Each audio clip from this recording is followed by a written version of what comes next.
Hello everybody, Undead here, and today I'm going to be doing this series called Behind the Villains. And the first villain I'm doing is, who is Ripper Roo, one of my favorite Crash Bandicoot villains, and a really popular Crash Bandicoot villain, actually. So enjoy. Ripper Roo is a villain from Crash Bandicoot, and is pretty much a really popular one, actually. He appeared in 4 Crash Bandicoot games. But why not Crash Bandicoot Warp? But also Ripper Roo will probably be another one of the main villains like Cortex, Tex, and Jin, and Trophy, Ophi, Yuka, Dingodile, and Tiny the Tiger.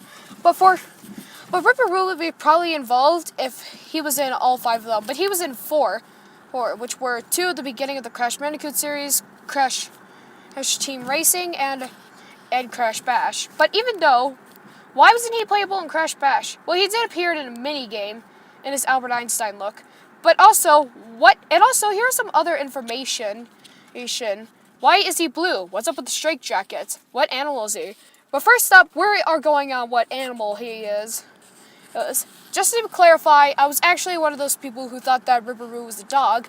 But the answer is, since that his name is Roo and he jumps, he's a kangaroo. But before that, why is he blue? The answer is, we have no idea. But for pretty much, Ripper Roo has been quite a success. But the color of Ripper Roo is probably part of the Evolve Array. Hey. Or was that his color when he was there? Well, pretty much just other villains that were pretty much forgotten, like Potaroo and Poopa Poopa. Or should we say Poopa Paul. But even though I would even think that Ripper Roo is probably just a child thing, probably not. But here is the real reason of villains, because Ripper Roo has been explained by many fans around. And what is up with the straitjacket? The answer is, he went all crazy when he was involved in the Evolve Array. Or the Vortex or something. I think he was just on the Evolve Array, and I think the Vortex is just sport turning things into dummies or a captain. But if you want to be like other people thinking that he's weird or something, he actually laughs so loud that people could say that he's a hyena. But also, so with the straitjacket, I think he went crazy, and then the straitjacket is for him not going crazy. But then if you go to the rare ending in Crash 1, it says that 8 years later, in 8 years he was at therapy, he talked about his behavior, and that's how he became really smart. But wait. Cortex Strikes Back takes place 1 year later. So is that game magic, or am I missing some sort of time gem here? But whatever.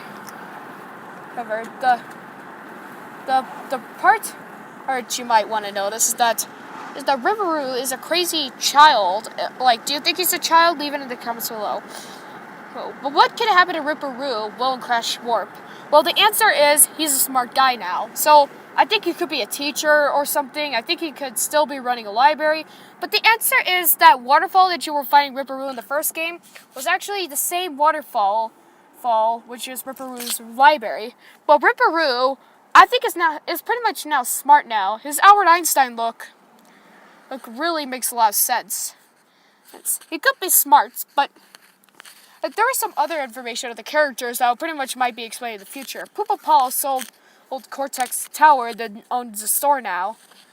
Koala Kong actually is working for Universal, and he needs to learn to talk so he could be in the movies. Potaroo, who lives in San Diego, to be a singer, I think. Rio is a bartender, and Cortex is still being evil. But pretty much, who's your favorite Crash Bandicoot villain? Let me in the comments below. My favorite, I'm going to have to say, is Ripper Roo himself. So anyways, guys, I hope you enjoyed the video. I'll see you guys later.